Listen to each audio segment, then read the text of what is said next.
Fifth session వచ్చేసరికి మనకి జావాలో data types ఉన్నాయి. డేటా టైప్స్ సేమ్ సిలో ఎలా అయితే డిఫైన్ చేస్తామో డేటా టైప్స్ని జావాలో కూడా అలానే ఉంటాయి. జావాలో 3 టైప్స్గా డివైడ్ చేస్తాం మనం డేటా టైప్స్ని: primitive data type, non primitive data type and user defined data type. Primitive data type అంటే ఒక సింగిల్ వాల్యూని స్టోర్ చేసుకుంటుంది primitive data type.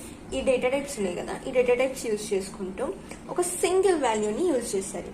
Whereas when we come to the non-primitive data types, these data types make use of these data types. అంటే ఈ data టైప్స్ని use చేసుకుంటూ ఇంకొక data టైప్స్ని create చేస్తుంది.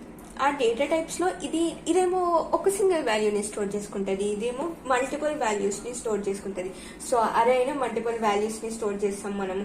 స్ట్రింగ్లో కూడా కొన్ని సెట్ ఆఫ్ క్యారెక్టర్స్ అనేటివి ఇస్తాం కదా, సో అట్లా మల్టిపుల్ వాల్యూస్ని స్టోర్ చేసుకుంటుంది నాన్ ప్రిమిటివ్ డేటా టైప్ అనేది.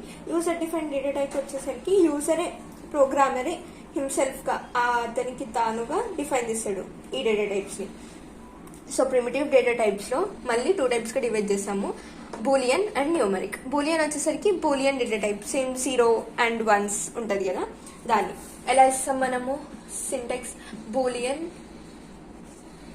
a is equals to 0 అలా, లేదంటే a is equals to 1 ఇది ఇవ్వం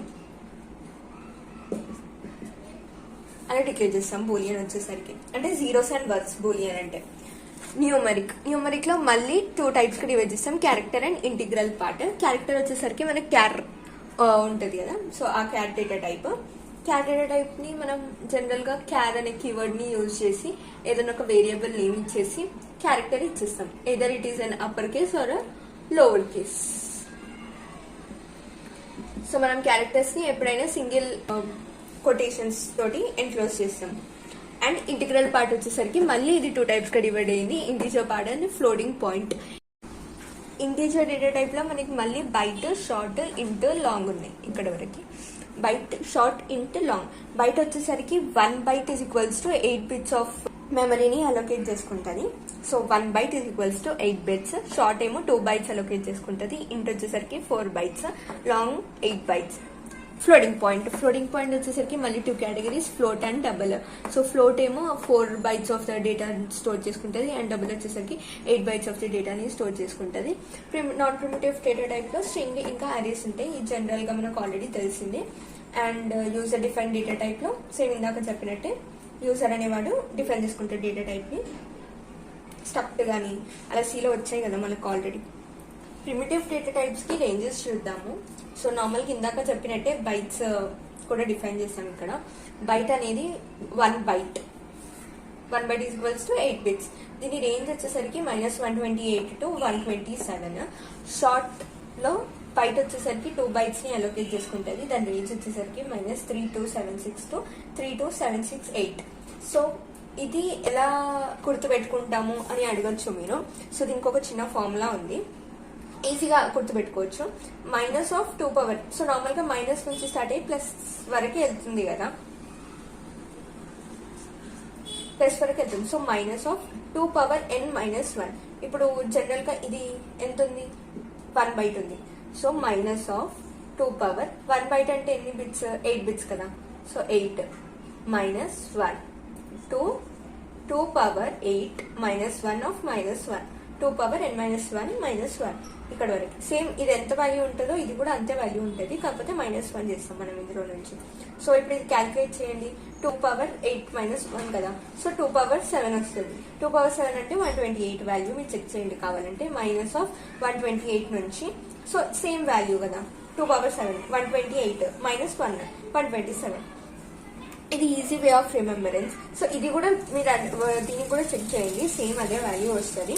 ఇంటికి వచ్చేసరికి 4 bytes, లాంగ్ వచ్చేసరికి 8, float 4, double 8. Boolean, sorry guys, ఇక్కడ ట్రూ ఆర్ ఫాల్స్ కదా. నేను ఇందాక 0 or 1s అని చెప్పాను. 0 or 1s ఎక్కడ చూస్తామంటే మనం కండిషన్స్ లో చెక్ చేస్తాం. ట్రూ ఆర్ ఫాల్స్ అంటే 0 or 1 అనేది అవుట్పుట్ గా వాల్యూ వస్తుంది. బూలియన్స్ కి మాత్రం మనము ట్రూ ఆర్ ఫాల్స్ అనేది యూజ్ చేస్తాము. క్యార్కి వచ్చేసరికి 2 bytes 0 to 65535. సో ఇవి రేంజెస్. యాక్చువల్గా ఇంట్ అనేది సి లాంగ్వేజ్ లో మనకి 2 bytes తీసుకుంటుండే. ఇంట్ అనేది సి లాంగ్వేజ్ లో 2 bytes తీసుకుంది. సో కానీ జావాలో 4 bytes అలొకేట్ చేశారు. సన్ మైక్రో సిస్టమ్స్ వాళ్ళు. యూనికోడ్ సిస్టమ్ అనేది యూజ్ చేస్తుంది. ఇది జావా అనేది నార్మల్ గా మనకు తెలిసింది ఏంటి, సి లాంగ్వేజ్ లో ఆన్సీ సిస్టమ్, ఆన్సీ ఇన్స్టిట్యూట్ ఉంది కదా, సో అది తెలుసు మనకి. కానీ ఇక్కడ జావా అనేది యూనికోడ్ సిస్టమ్ ని యూజ్ చేస్తుంది ఇన్స్టెడ్ ఆఫ్ ఆన్సీ. అన్నిటికీ ఆన్సీయే యూజ్ చేస్తుంది మొత్తం. ఈ యూనికోడ్ ఎక్సెప్షన్ దేనికి అంటే ఓన్లీ క్యారెక్టర్ ఎన్కోడింగ్ కోసం యూజ్ చేస్తాం మనం. Unicode system character encoding system కోసం యూజ్ చేస్తాం. So that's it. Data types ఇవి. దీనికి ఒకవేళ మీరు ప్రోగ్రామ్స్ని ఎగ్జిక్యూట్ చేసి చూపెట్టండి అంటే కూడా నేను చూపిస్తాను. కమెంట్ బాక్స్లో కమెంట్ చేయండి, ఆర్ ఎల్స్ నార్మల్గా ఎక్స్ప్లెయిన్ చేస్తాను. Thank you.